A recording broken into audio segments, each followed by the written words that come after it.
Hello and welcome to the University of St Andrews. I'd like to extend a warm greeting to all of our alumni, students, colleagues and friends who are watching from around the globe. My name's Craig Rutherford and I'm a development officer here working in the areas of arts and divinity. If this is your first Science Talk, then thanks for joining us. Our Science Talks are short presentations by leading members of our academic community on subjects that we hope are of great interest. It's a little flavour of the expertise that our lucky current students get to see on a daily basis. This evening's talk will be given by Dr. Laurence Lasselle. The talk will last for about 30 minutes and then Dr. Lasselle will be happy to field your questions. We'll aim to wrap the event up by 6:15 at the latest, so do please get your questions in early if you'd like to ask anything. If you'd like to ask a question, then they can be added to the chat bar, which is just on the side of your screen. And we'd rather please that you just use your first name for data protection reasons. Before we get into it, I'd just like to do a quick plug for the next talk in the series. The next one will be presented by Professor Graham Turnbull from the School of Physics and Astronomy. And that's on Tuesday, the 31st of May at the same time as 5:15. You can also access the full archive of past talks on a plethora of subjects from bird migration to tackling coronavirus on our dedicated St Andrews Alumni YouTube channel, where this talk will also be uploaded over the coming days. Before that though, let's get back to tonight's topic at hand and tonight's guest, Dr. Laurence Lasselle. Laurence is a senior lecturer at the University of St Andrews, having been an active member of our internationally recognised School of Management since 2013. Her recent and current research focuses on widening participation in Scottish higher education, with a particular focus on access to higher education for Scottish rural and remote communities. She started her academic career at the University of St Andrews as the May Wong Smith Research Fellow in October '97 and has held various positions since, including Pro-Dean in the faculties of Arts and Divinity. She's a member of the governance group of the Scottish Framework for Fair Access, a framework which is designed to produce a step change in knowledge about which interventions designed to promote fair access to higher education work best. The network also acts as a focus for grassroots research and participation practitioners in universities and colleges. Dr. Lasselle is also the link convener of Network 14, one of the networks of the European Educational Research Association. Network 14 provides a forum for the development of research-informed knowledge in the field of education, with a specific interest in the relationships between communities, families and schools. In light of the sustained unequal access to higher education in 2014, the Scottish Government made the bold decision to have students from the 20% most deprived communities representing 20% of all entrants in higher education by 2030. And this is what Dr. Lasselle will be talking about this evening. So tonight, the subject of Dr. Lasselle's talk will be the challenge of rural deprivation in the fair access to higher education policy. Over to you, Laurence. Thank you very much, Greg, and hello everyone. It's a real pleasure to be with you today, and I'm very grateful to have been given the opportunity to talk to you about something which is close to my heart, access to higher education for rural communities. To begin with, I wish to thank Audrey, Greg, Eden from the Development Office, Stuart McLean and Stuart Red from IT Services. This event would not happen without them, and we hope to thank them for all the help and support. Second, I wish to thank Mike Johnson. Mike retired a couple years ago. He was the Deputy Director of Admissions and Director of UK EU Admissions and Access at St Andrews Universities for many, many years. And part of the work I'm going to present in a few minutes is based on our work.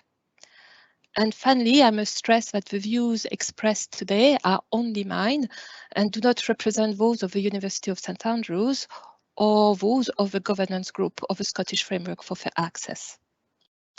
So as Greg mentioned earlier, my research focuses on widening participation in Scottish higher education, with a particular interest on access to higher education for Scottish remote communities.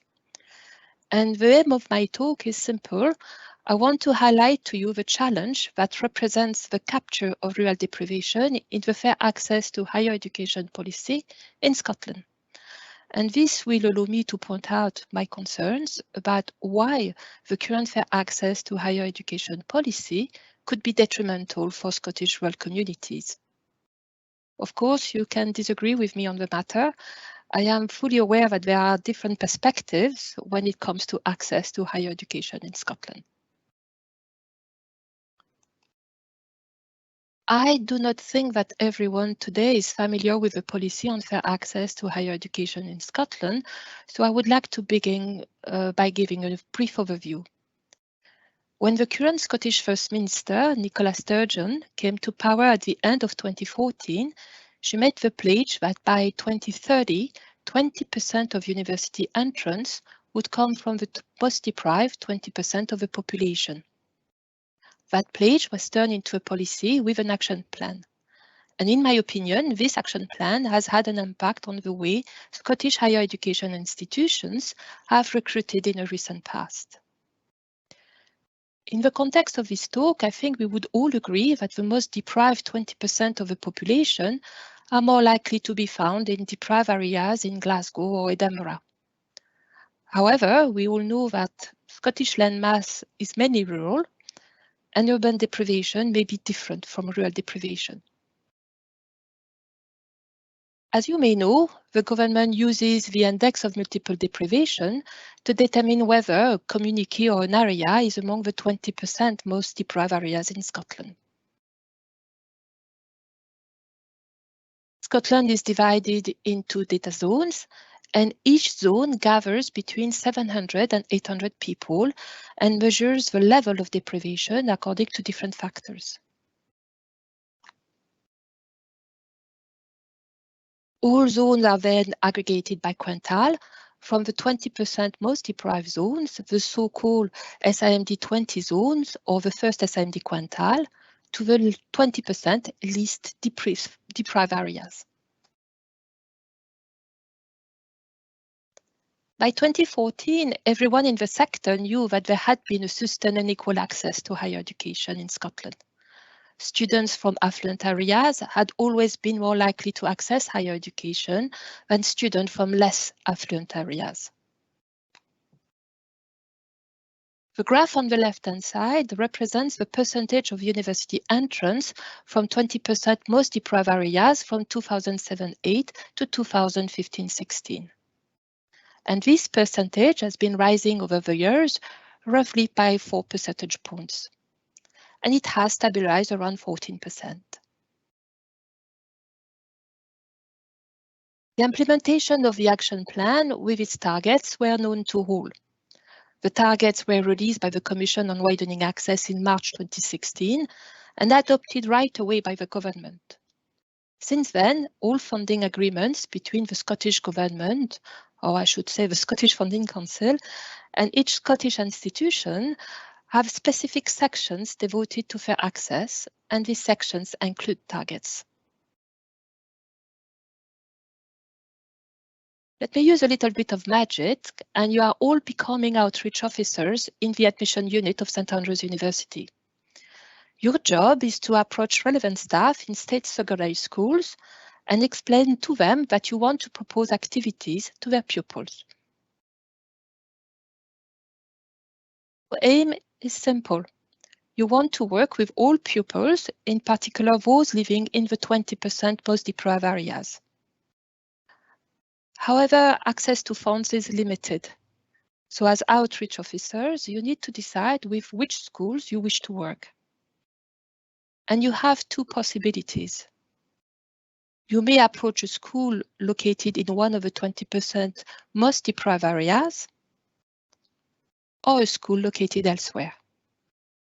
So I'm going to give you a few seconds to decide, and then I give you my answer.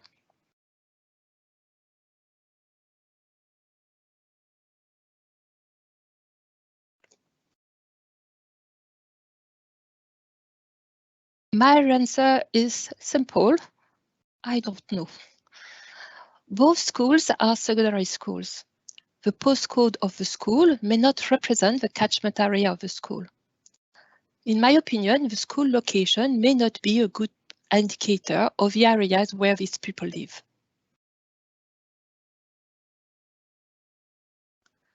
So let me add more schools and information for publicly available statistics.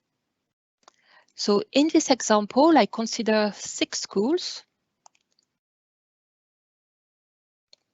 Sorry, I tried to do some, yes, it works.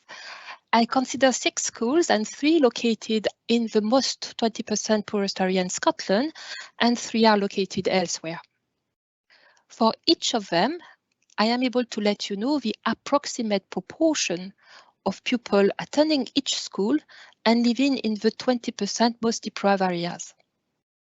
So for the first school in each column, I know that there are between 10 and 20% of pupils living in the 20% most deprived areas. For the second school in each column, I know that the approximate proportion is between 20 and 30%. And for the third school in each column, I know that they are between 30 and 40%. So I'm going to ask you again, which WIF school should you work? And I give you a few seconds to think about it.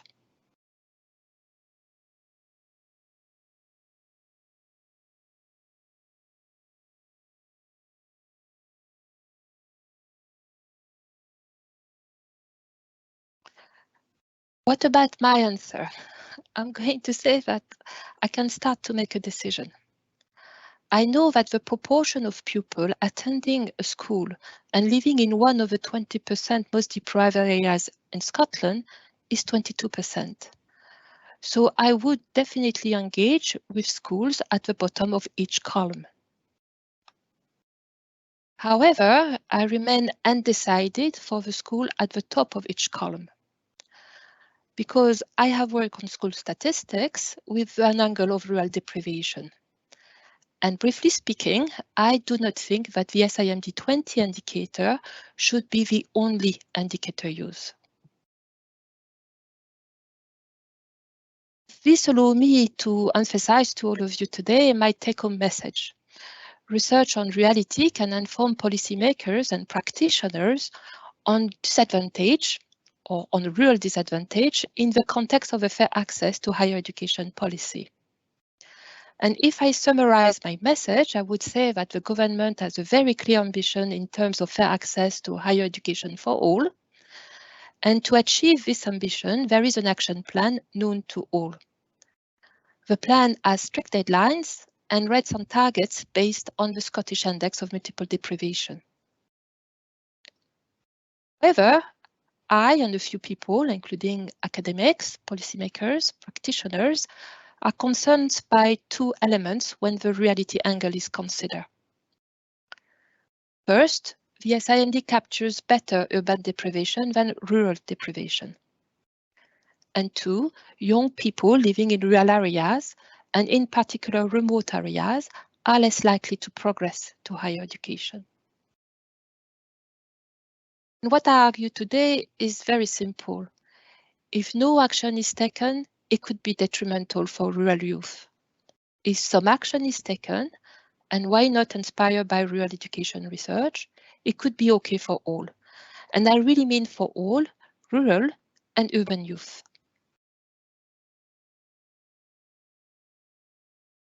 The academic literature generally agrees that young people living in rural areas are less likely to progress to higher education than those living in more urban areas. And the decision of going to higher education is about weighting the benefits of going to higher education versus its cost. And the valuation of pupils will place on these benefits and cost will be influenced by their context, and this includes their abilities, the attitude of their parents or guardians, their peers, their schools, or their location.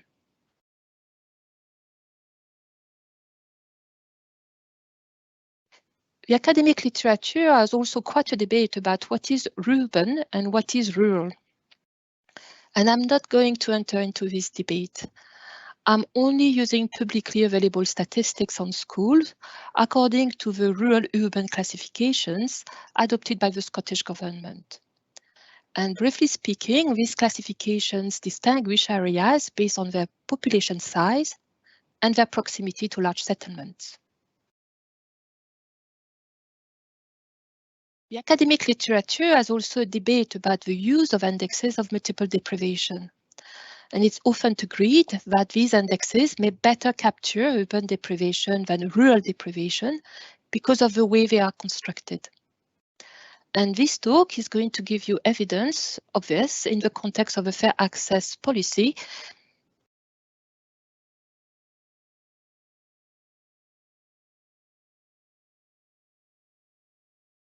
So as you may know, there are 358 state secondary schools in Scotland. However, in my work, I can only work with the statistics of 347 of them. 59 of them are located in rural areas. 58 of them are located in small towns, and 230 of them in urban areas. Let us continue to work on the indicator we have been considering up to now, whether the proportion of students or pupils attending the school and living in the areas belonging to the first SIMD quintile is above the national average. For your information, for each state secondary school, we know how many pupils live in the 20% most deprived areas. So I can determine very easily whether the school statistic is above the national average of 22%. At the level of Scotland, there are 139 schools above the national average. For rural school, there are only 9. For small town school, there are 7. And for urban school, 123. And you may wonder, what does this mean? So remember that you are an outreach officer and you are inexperienced. You do not know many things about deprivation, and you are focusing your attention on school in which there is a high proportion of students living in the 20% most deprived areas.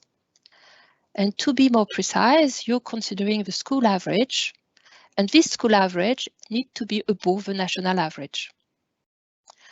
And what are your chances to select randomly a school with this characteristic? So I'm going to put all the school, the 347 schools together in a hat, and you're going to pick a school. And you want to pick a school, hopefully, with the appropriate characteristics.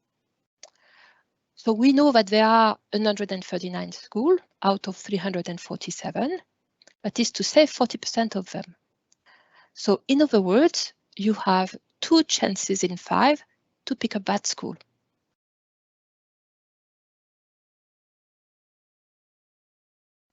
Let us now separate the schools according to their location. So we have 2 hats in front of us. In the first hat, all the urban schools are put together. And in the second hat, all the rural schools are put together. And what we have shown is simple. We are definitely more likely to pick a school with a chosen characteristic in terms of SIMD 20 in the hat of urban school than in the hat of rural schools. Indeed, for rural schools, there are only 9 schools with a characteristic, that is to say 15% of them.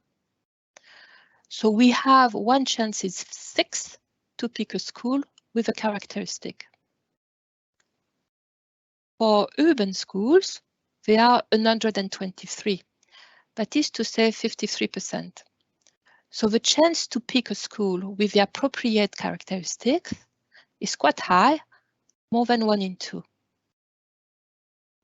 So in other words, a school located in an urban area is more than 3 times as likely to have at least 22% of pupils living in the 20% most deprived area in Scotland as a school in a rural area. I would say that this large discrepancy is expected. Remember that the SIMD does not capture well rural disadvantage. However, give it a thought. Is it fair on the pupils?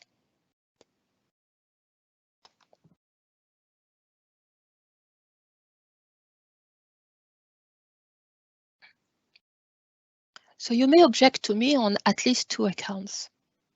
First, some of you may say to me, these are not pupil statistics.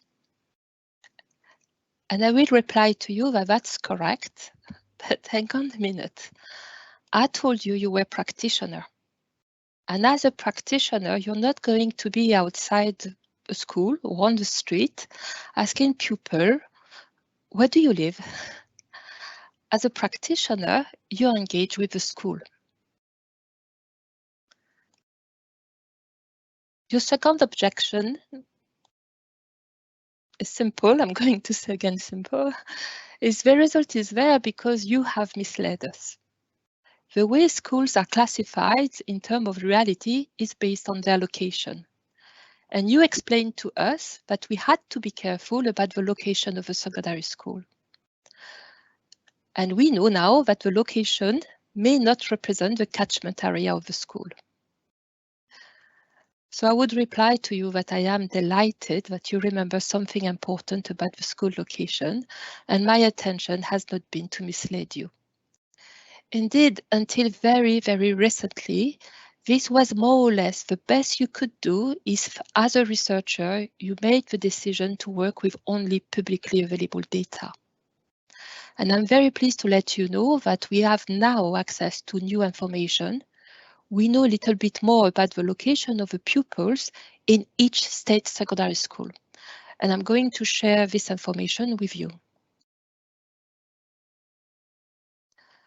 So to begin with, out of my 6 schools I considered earlier, I only kept the 2 first schools because I feel that we could agree to work with the other 4. So thanks to the new information, I can add the approximate proportion of pupils attending the school and living in rural areas.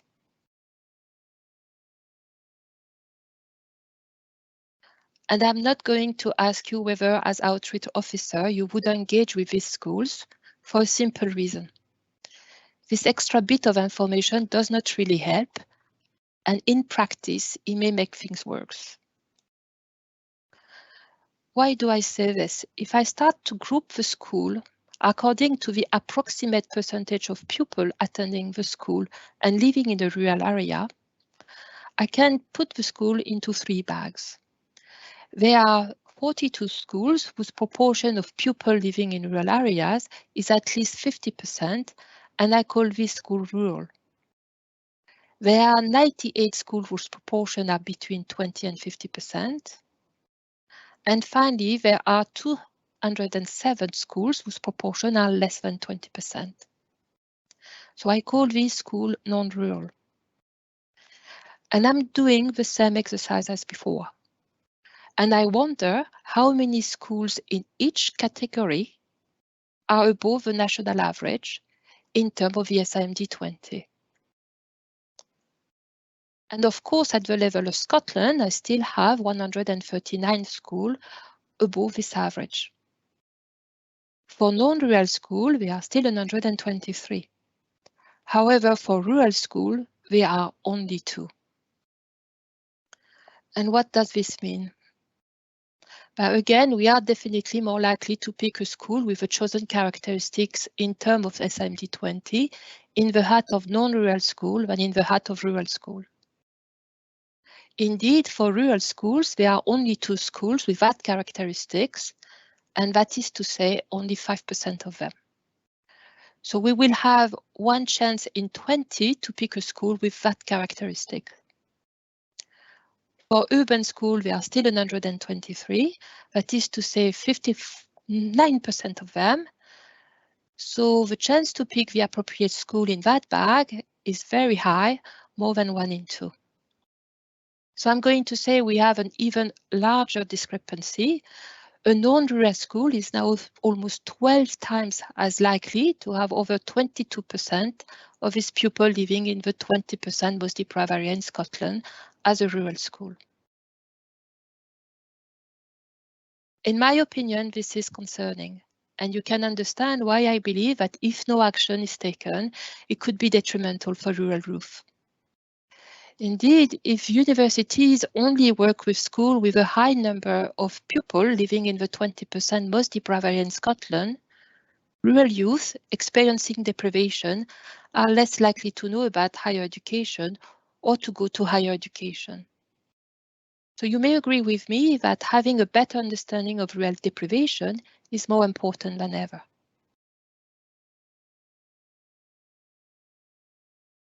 So I do not want to spend time on the technicalities. I want to say three things based on my understanding of the practice in the HE sector and my research. First, I strongly believe that there should be a new marker alongside SMD20. And I say alongside as I do not want to neglect young people living in the most deprived urban areas in Scotland. Second, I also strongly believe that this marker should use another publicly available statistics, namely free school meals, the proportion of pupils in the school registered for free school meals. And finally, as far as I'm concerned, comparing school statistics related to deprivation with national averages is not good enough. In my opinion, deprivation is a relative concept. And yes, I can compare things at national level, but I think it's also relevant to compare things at category level. So in the recent past, I have constructed various school markers capturing relative deprivation in school statistics. And by doing so, I can say that the school located, for example, in a small town, with the characteristic indicated on the right-hand side of this slide, should be part of the school I should engage with.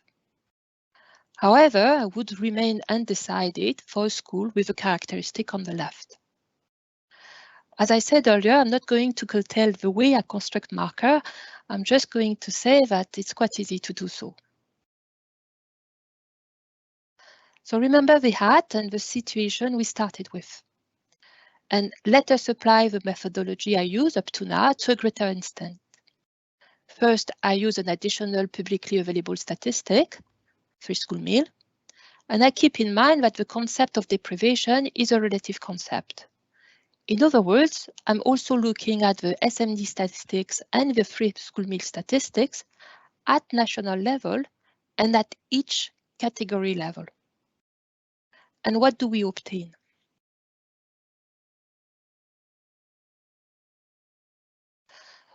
So for non-rural schools, unsurprisingly, the proportion remained unchanged. Remember that I stated that I did not want to make the situation worse for urban youth living in deprived areas in Scotland. So the proportion of schools meeting the requirement of the school marker is therefore still 59%. In other words, our chance to pick a school with the appropriate characteristic in the hat of non-rural school is still 3 in 5. For rural schools, the proportion has increased a lot. We now have 40% of all rural schools in that hat that meet the requirement of a school marker. That is to say, our chance to pick a school with the appropriate characteristic in the hat of a rural school is now 2 in 5. So I'm very sorry to say that we do not have the same chance to pick the school regardless the hat, but we are getting there. Indeed, a non-rural school is less than 1.5 times as likely to meet the requirements of the school marker as a rural school. What a difference! So there could be some benefits of using a new marker alongside SMD20, as long as it's not detrimental for urban youth experiencing deprivation. So it's time to wrap up, and just let me remind you that in this talk, I have shared my knowledge on reality and access with you, and I have also shared my understanding of the practice in the higher education sector with you. And it has been from this knowledge and this understanding that I have motivated my concerns regarding the use of only one indicator in the current fair access to higher education policy for Scottish rural communities. Let me be clear, the use of a unique indicator to measure the progress and success of a policy will always have disadvantages for some. And in the case of the fair access policy for all, I have argued that young people living in rural communities could be at disadvantage. And in my opinion, if universities' practice of fair access is only about the recruitment of young people living in SMD20 zones, the impact on rural youth experiencing deprivation could be important. What I have done today is to show you how the influence of the SIMD could be mitigated by taking into account another publicly available statistics and reality. And specifically, I have used a real lens and I have disaggregated the data. But in reality, and some of you may have noticed it, I did more than that. First, I have challenged the way reality is looked at. I did not consider rural as the dual of urban. Sorry. I have also been gentle on 3 accounts. I did not question the data. I did not question the aim of the policy, although I started to question some of its objectives. And I did not question the actions of the organizations involved. But it's time now to stop. So thank you very much for your attention, and I would be very happy to answer your questions.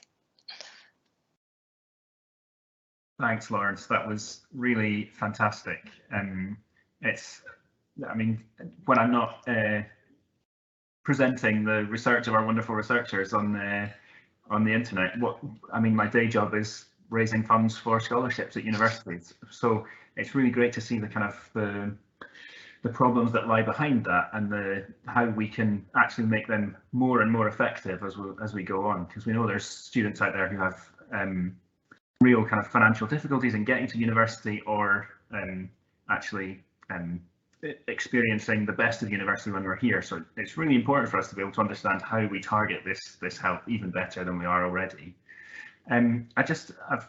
I've encouraged people to ask questions in the chat bar at the side, as I'd said before. We've already got a few coming in, but just before we go on to them, I'd like to just ask a few myself. You said in the presentation that you were working with, I think it was 348 schools, but there's actually 357, I think. Could you talk a little bit about why that difference has occurred and why you're not working with every school that currently exists in Scotland? So, thank you very much, Craig, for this question. And that's a question I often have when I present this type of work.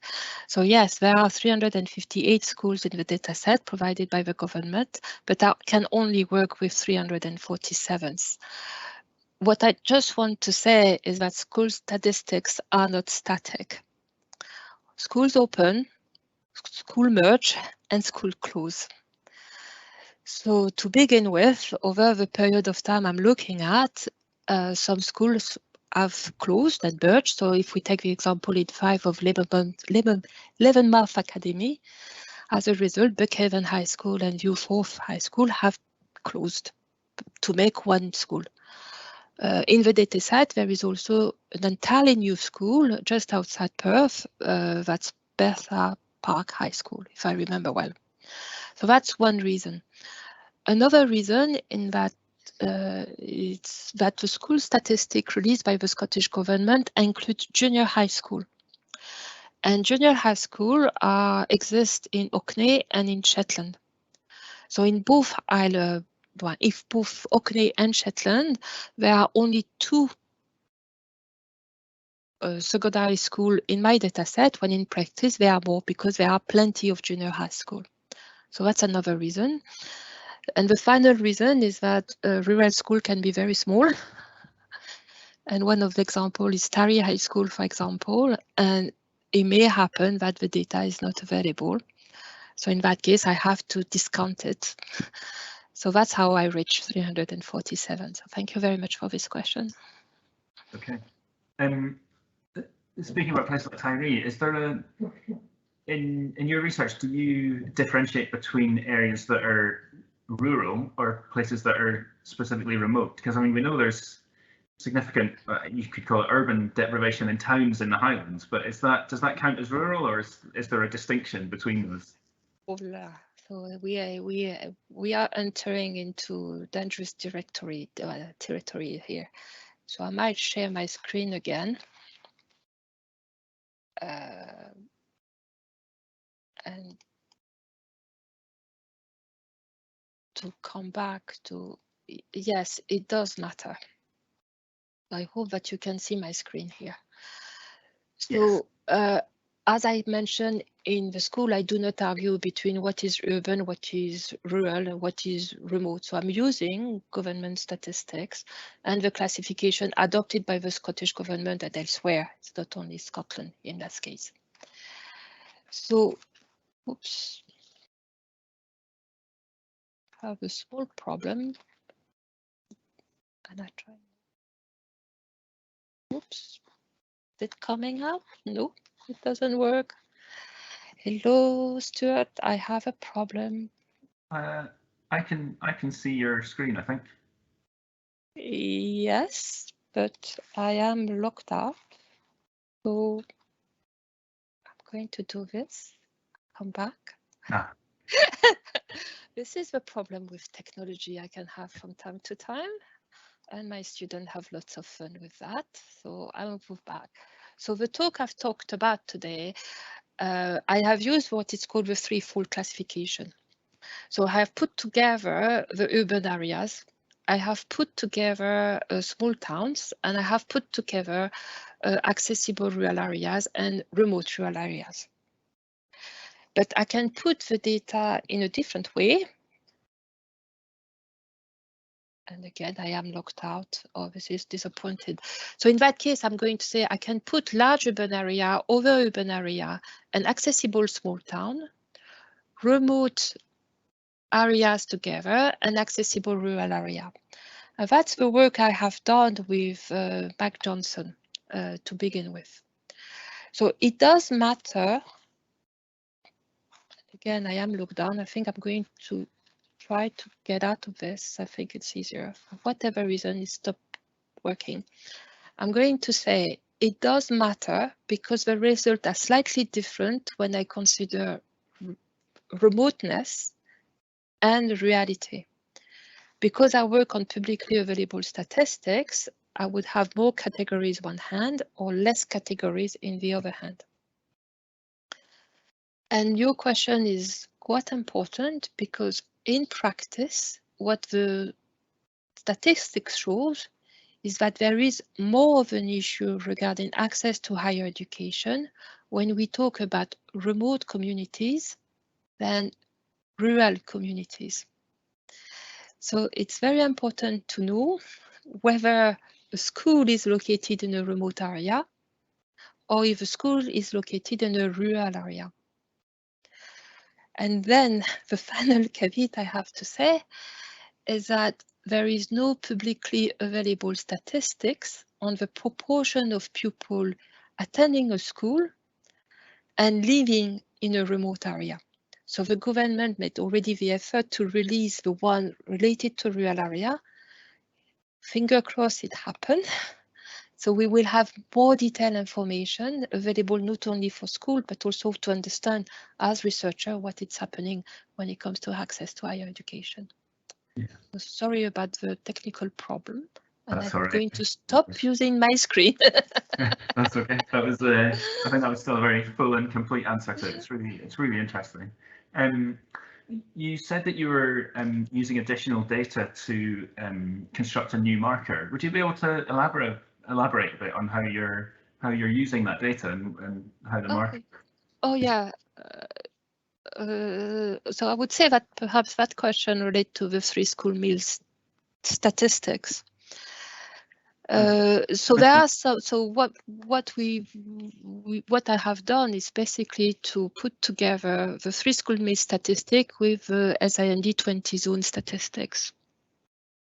And I'm looking at the deprivation in 2 dimensions. I'm going to say the socio-economic problem as captured by the SIMD and the income inequality as captured by the three school meal statistics. So there are some advantages to do that because first there is a proxy for income that we take a look at as researcher. Secondly, this is usually what it's done elsewhere in the world to look at three schools meal statistics. And then if we look at Scotland in particular, but there had been already some work done by the practitioners and by policymakers when it comes to three schools meal statistics. And for example, the The Scottish Parliament, in its inquiry regarding poverty and attainment in 2018, suggested, or I should say recommended, to the Scottish Government and the various institutions to look at the free school meal statistic in order to try to balance what happened with SIMD 20, in particular to rural areas. And that's basically the work I have done here, or the research I have done since, is to look at what is happening for rural area when you include free school meals, and you can see that you have a better understanding of what is happening in terms of deprivation for these areas. Well, there are some disadvantages of using free school meals, but I don't want to talk about it unless there are many queries about it. That might be, we have actually had a question from someone watching, Nicole, who's asked, is it time to offer free school meals to all children, and how would this affect your methodology? Presumably that would have a stark effect on your methodology, and if that were to happen, if we were to offer free school meals to everyone, is there anything else that you could use as a identifying factor? So that's an excellent question, and I think something that everybody from researcher to policymakers to families have to think about. But I don't know if it will happen. We have to remember that in Scotland, as far as I know, a free school meal is available for all pupils in primary schools. First of all, I need to say that there is a difference between eligibility to free school meal and registration. We do not have statistics on eligibility. What we have is registration. So I'm going to say the information we currently have is fine, but it could be better, because there is a difference between eligibility and registration. Some families who are entitled to free school meal may make the decision not to take the offer for cultural reasons or dietary reasons. And when we talk about rural areas, because of usually the areas tend to be small and the community tend to be tightened, some families do not have a fear of stigma. So they will refuse to register for free school meals. So if free school meals is really important for policymakers, or for, I'm going to say we should pay for free school meals for all pupils. That would be a problem for researcher, but I can live with it. Does the data on eligibility exist, or is it just that we don't have it? It depends on countries.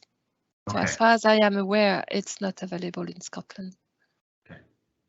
I've got a further question from Amanda, who's watching, who's asked, to what extent is deprivation movable over time, and how do we pick that temporal aspect up? As areas move in and out of poverty, do we need to change who we consider to be in deprivation? Yes, of course, Amanda, we have to. And that's the reason that in the case of the SIMD 20, when you look at and compare statistics, you need to make sure you always look at the same base. The definition of the zones defined by the index of multiple deprivation have changed for a time in Scotland. So the current one, as far as the one I'm using is 2020. So you always have to go back and update your statistics and make sure that you use the most current version of SIMD. Yes, zone move out, move in, depending on years. So of course it doesn't happen every year, but it happens on a regular basis.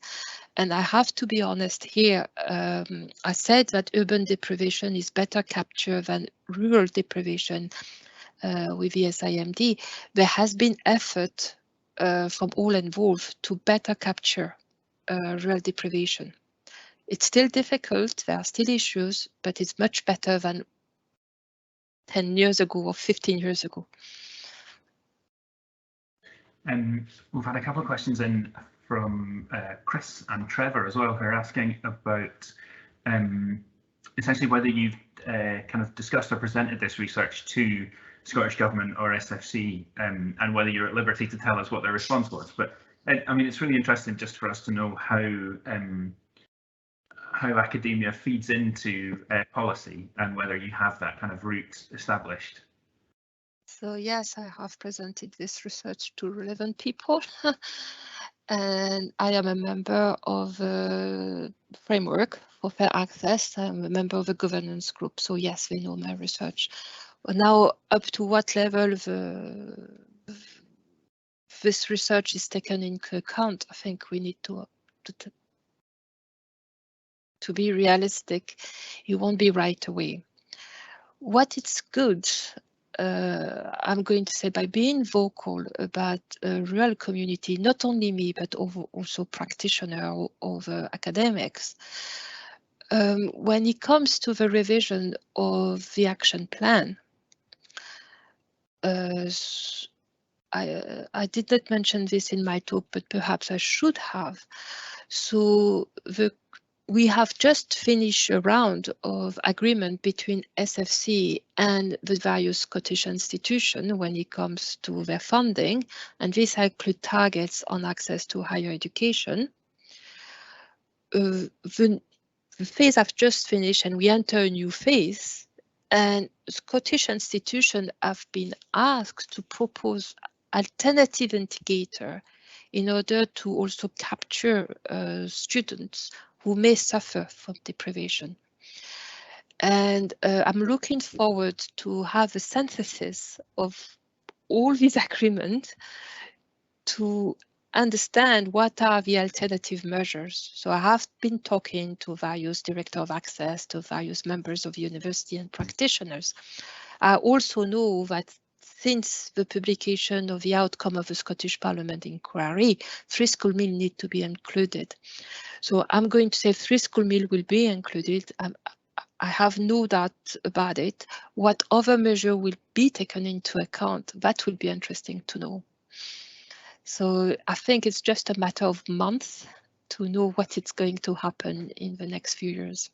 But I think that the ultimate target will remain the same. It's still 20% of university entrants will come from the 20% of most deprived member of the population. That will not change. I've got a question from Andrew, who says thank you, and he agrees with the suggestion you've made of using free school meal data to address the issue. But he asks, I don't understand this technical term, you will do, I'm sure. One of the domains of SIMD is geographic access, which is often highest in the most deprived areas. And he asks whether you've explored using the geographic access domain to improve the capture of rural deprivation. I've started to look at it. That's the brief answer. And I'm happy for Andrew to be in contact with me and we can continue the conversation. It's not a problem at all. Yes, it would be interesting. Remember that one element of that geographical factor is the driving time to secondary school.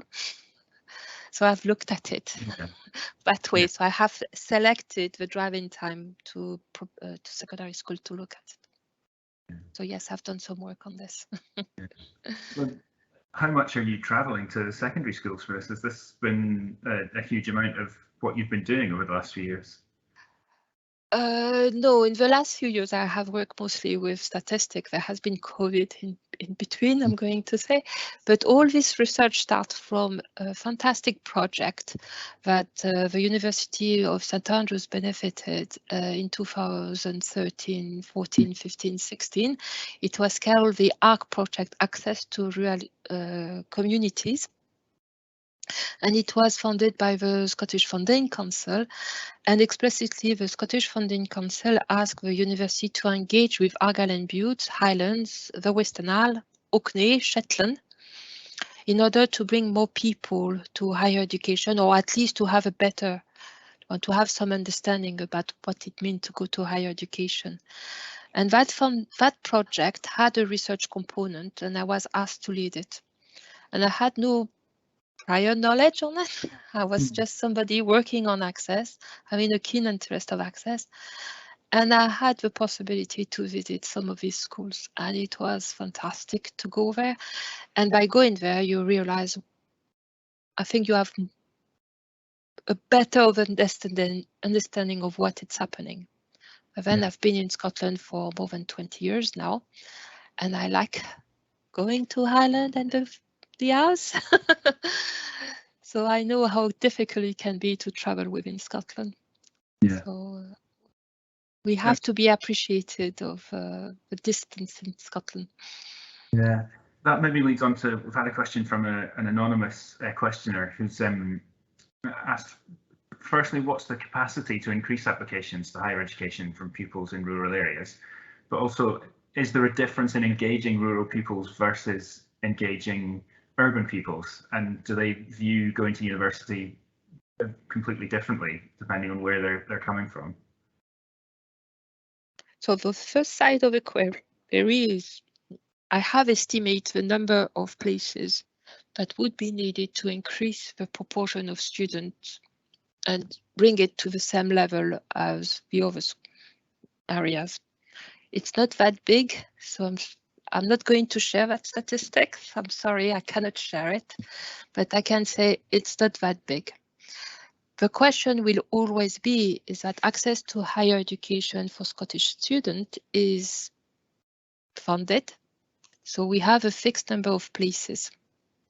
So if you do not increase the number of places, it means that some people will not be offered a place in order to allow to other people to access higher education. So currently the number of places have increased. I have to be careful here. We've been through COVID, so the number of places have increased. So that's an excellent point. The second point is how to engage with students coming from remote communities or while living in communities or in remote communities. I think my colleagues in admission would give you lots of information about it. I have witnessed some engagement between them and our admission representative. I'm going to say that it's broader in a sense. In other words, you are not only talking about the University of St. Andrews, you are talking about access to higher education. Traveling to these places can take lots of time. It's very costly. So under COVID, things have happened online, but before that, it was about traveling. So there was kind of understanding that you would you would talk about subjects and then access to higher education. And you would, for example, come to St. Andrews because St. Andrews had then the fantastic opportunity for all S5, S6 pupils is to attend the Sutton Trust Summer School over the summer. So for 2 weeks, 1 week, sorry, students can come from all over Scotland who meet the criteria can discover subjects at St. Andrews. But since other Sutton Trust Summer School have been open in Scotland. So I think the engagement is different. And then depending on the topics you're talking about, for example, medicine or teachers, we know that the research has shown that young people coming from these communities wanting to be a teacher are more likely to be a teacher in these communities. So in that case, you talk more about the subject and the welfare or the well-being of the nation when it comes to engagement. So it's slightly different, I'm going to say, as far as I'm concerned, but admission may disagree with me on this. I think it's time for one final question from Joe, and I think this may be slightly outside of your statistical remit, but probably moving on from what we were just speaking about. Joe's asked if you know, given the what's happened over the shift to technology during the pandemic, do we know to what degree virtual visits are as inspiring or less inspiring or more inspiring than visits in person? And is there a case for using technology to help further the aims of this? I'm going to say yes, but slightly out of my remit. I can say that the framework is starting to look at it. And we do hope to have more information about it in the coming months. I think, as always, there are some benefits to use the technology. There are also some disadvantages. Connectivity is one, and we know that connectivity can be an issue in remote areas. So we have to be very careful about this. And that's more like personal experience or anecdotal evidence I have coming from other director of access in Scottish institution. I think there is still the idea that going on site and make the effort to travel and engage with young people in this area, it's still very important for these communities. So yes, let's use technology, but let us be aware that we need to do a little bit more than that. It's not the easy option, as far as I'm concerned. And I'm looking forward actually to look at the evidence and the research coming from all of us, because I know that research has been taking place in Scotland regarding this. That's great. Thank you so much. That's all we've got time for, sadly, but that was really interesting and really enlightening about the issues that we're facing and kind of getting rural areas as represented as we can. So just to finally, it kind of falls to me to thank you, profusely for taking the time to talk to us on the subject. It's been really interesting, and we'd just like to thank you again for the time that you've given to us. I'd also like to say thanks to all of the staff who've given their time to make arrangements for this event. There's a lot of work that goes into these things, and it's really appreciated by all of us. Finally, a big thank you to you, our esteemed alumni, students, staff and friends for attending the talk. We're delighted to be able to welcome people back to St Andrews virtually every few weeks, so please do continue to attend these events.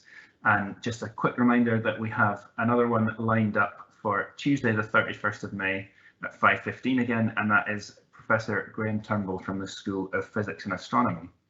But aside from that, I'd just like to say thanks to everyone for coming. We'll look forward to seeing you again in a few weeks, and enjoy the rest of your evening. Thank you very much.